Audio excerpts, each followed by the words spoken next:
Welcome to the On the Air podcast, a companion to On the Air magazine, a bi-monthly magazine from ARRL for beginner to intermediate ham radio licensees. I'm your host and the editor of On the Air, Becky Schoenfeld, W1BXY. Every month, the On the Air podcast extends material found in On the Air magazine to help you learn about the many things the ham radio hobby and service has to offer. The On the Air podcast is sponsored by ICOM for the love of ham radio. Welcome to the February 2025 episode. Today we'll be giving you a heads up on an exciting event that's scheduled for April 18th.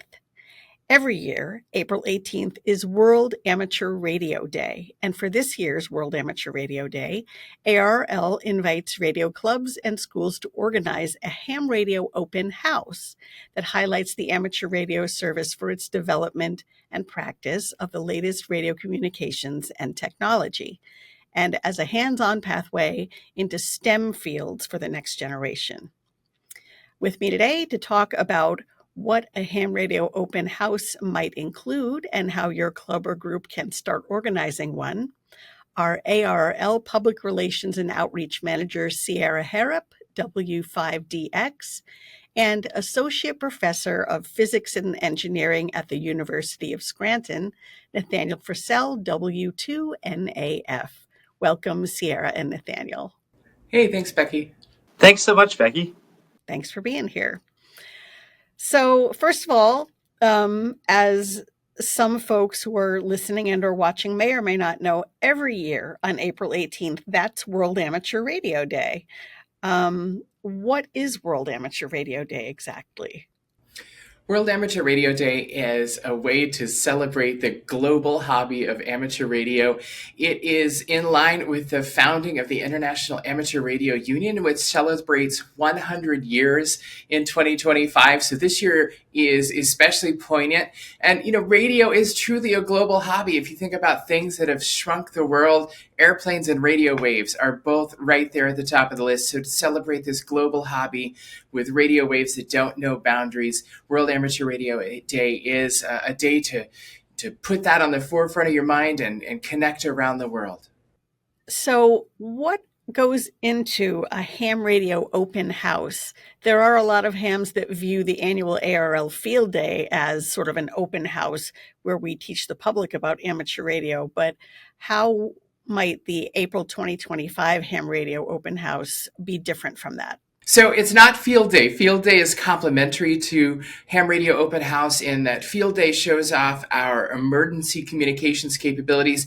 Ham Radio Open House is to put our best foot forward for the modern state of the art of amateur radio. It's less MCOM, more scientific discovery, more the state of ham radio, and a chance to show people what it's really about and show people where the science is and what capabilities we have so that we can kind of reclaim the narrative of, oh, ham radio, is that an old thing? Well, no, it's really not. It's on the cutting edge of electrical engineering. I absolutely agree with that. I think a ham radio open house is really something where you should be able to welcome in who's ever from the outside or even people within your own club to let them know all of the good things that you're doing.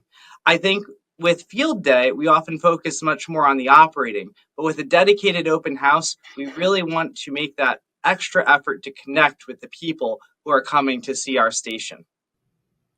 So what kinds of demonstrations or activities might be good for clubs and groups to have prepared for this day?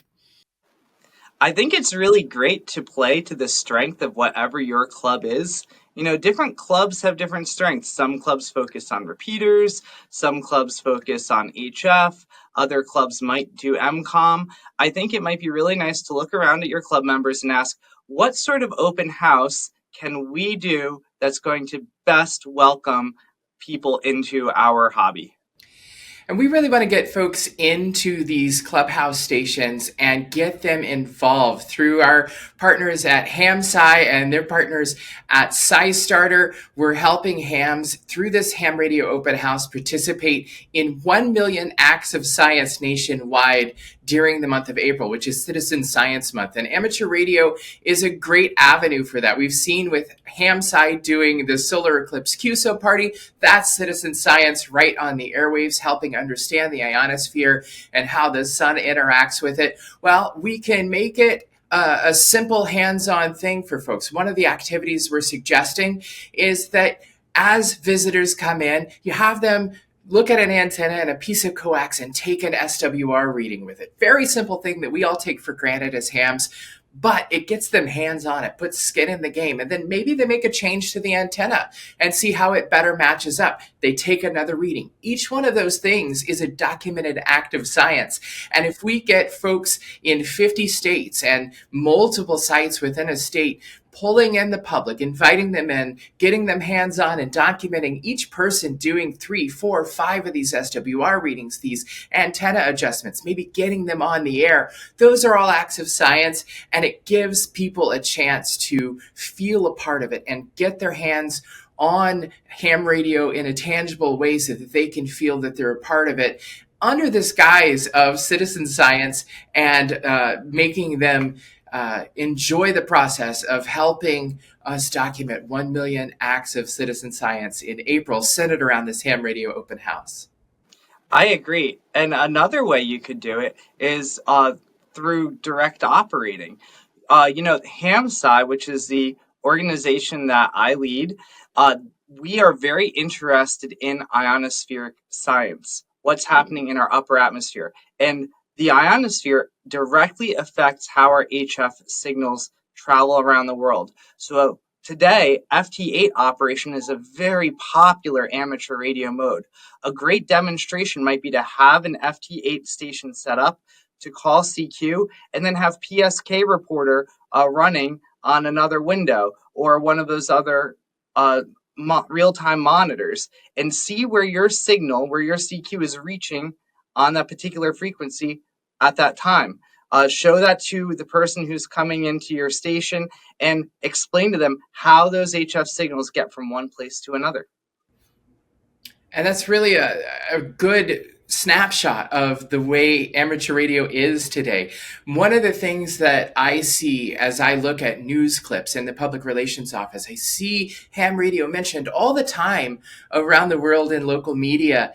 And one of the recurring themes is, oh, an old technology. Oh, this antiquated technology. Well, not really. I mean, look around us here in W1HQ. Look at W3USR. There's nothing old about it. I mean, we've got a radio station here that has a SDR radio that you can remote into. It's got a Node-RED dashboard that can control all the amplifiers and the antenna switching and the beams and move them around. That's not the station of the future. That's the current state of the art. We are a modern hobby full of technical innovators doing incredible things.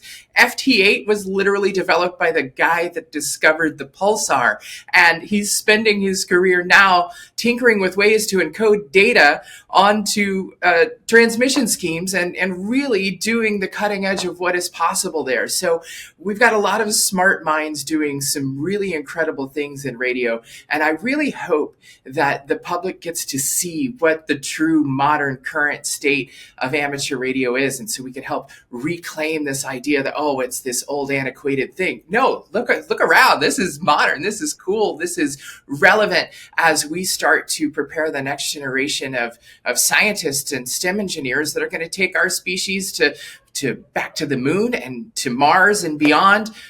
This is the sandbox to play with these hands-on STEM technologies, and amateur radio is a very modern, cutting-edge thing to participate in. We hope to help tell that story through this ham radio open house. Okay, so that's the focus, is technology, state of the art, and the future, and cluing people in, hopefully members of the public, people outside of the ham radio community, and letting them know that, not only is ham radio still here, but it is very much up to date, and it is very much looking to the future. Absolutely. We're learning new things about technology and the world around us all the time by working with and looking at these signals. And, I think one of the interesting things is the future generation of engineers are being reached through ham radio, through programs like the ARRL Teachers Institute on Wireless Technology. We're giving teachers a chance to take the themes that we equip them with here and to integrate them into their STEM lessons. And we're seeing a very, very vibrant collegiate community of ham radio clubs active at schools there at the University of Scranton. You guys just built one of the best stations around. I remember I took the exit into downtown Scranton not long ago, and I saw, wow, look at that antenna up there. And it seems like you guys have a very active collegiate club as a result of some of these efforts. Oh, we absolutely do. We have made a big effort to get on the air this weekend for the CQ World Prefix RIDI contest. And I've had students working on configuring and testing our radios all week long. We are now officially partnered with the Frankfurt Radio Club. So they just gave us $10,000 for a student project to help develop some new technologies using the Hamsi Personal Space Weather Station, make it better for contesting. And we have quite a few students that are really engaged in this, and I only see it getting better. And so those are the stories I hope we can tell through this event, this series of events. And, it's a good opportunity for clubs to open up their club stations. Maybe it's a collegiate club. Maybe it's a local club that has a clubhouse. We would encourage folks to do this as a club, do it somewhere that's a public space. It's not really the time to open up your home station for the community, but do these events and welcome folks in and just tell the stories of what's going on.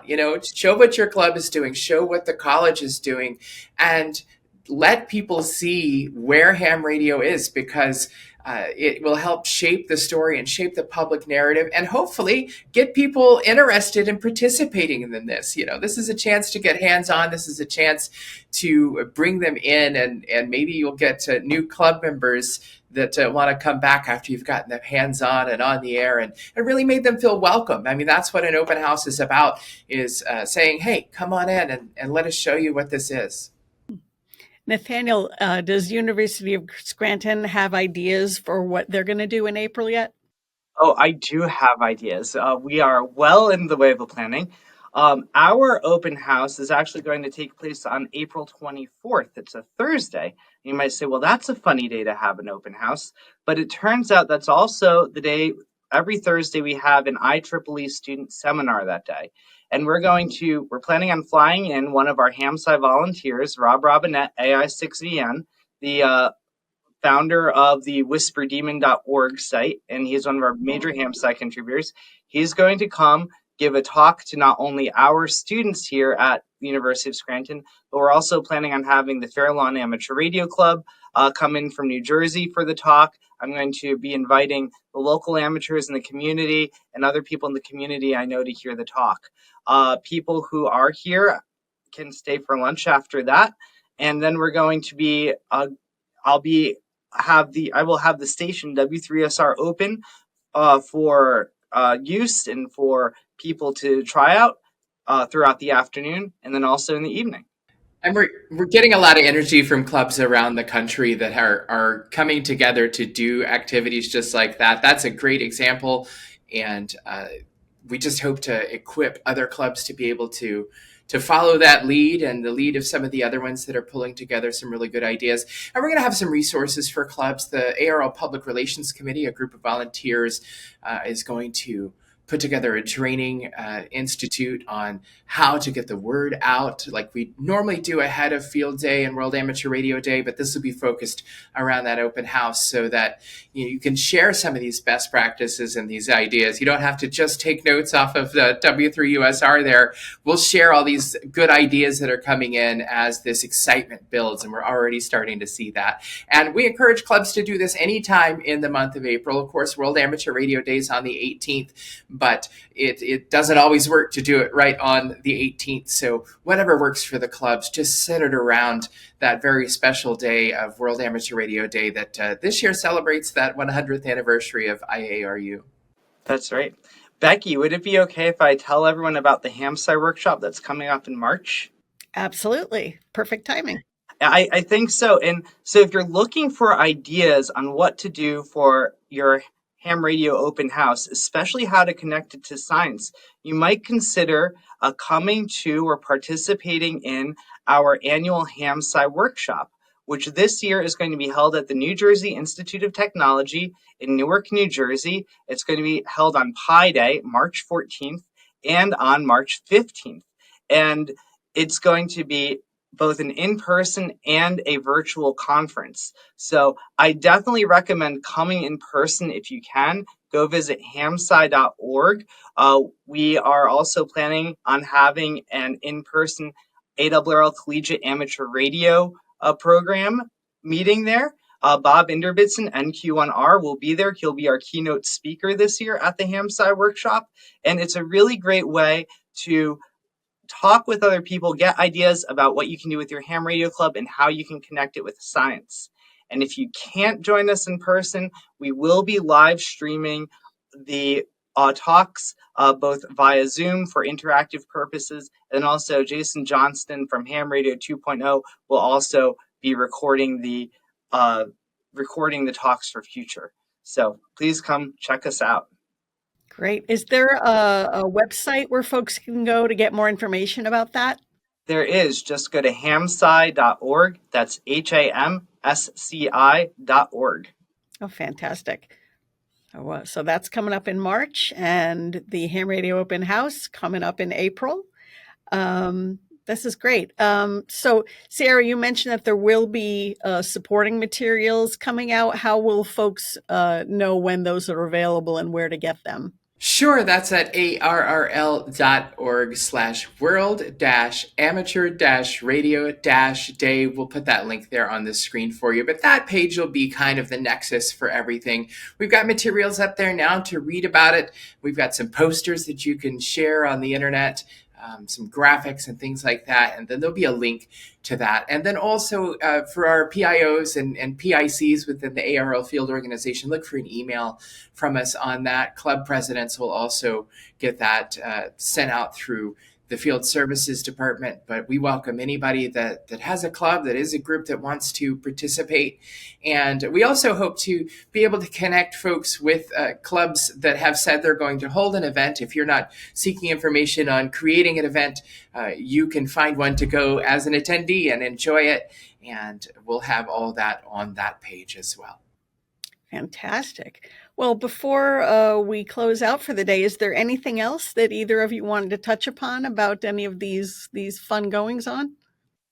I think just wherever you are, whoever you are, let the fun and enjoyment of both amateur radio and the personal connection you have with the people you interact with, let that drive your spirit and have a great time.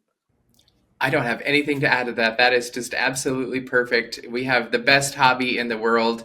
It's the hobby of a lifetime for me and so many others, and celebrating it with others is such a joy.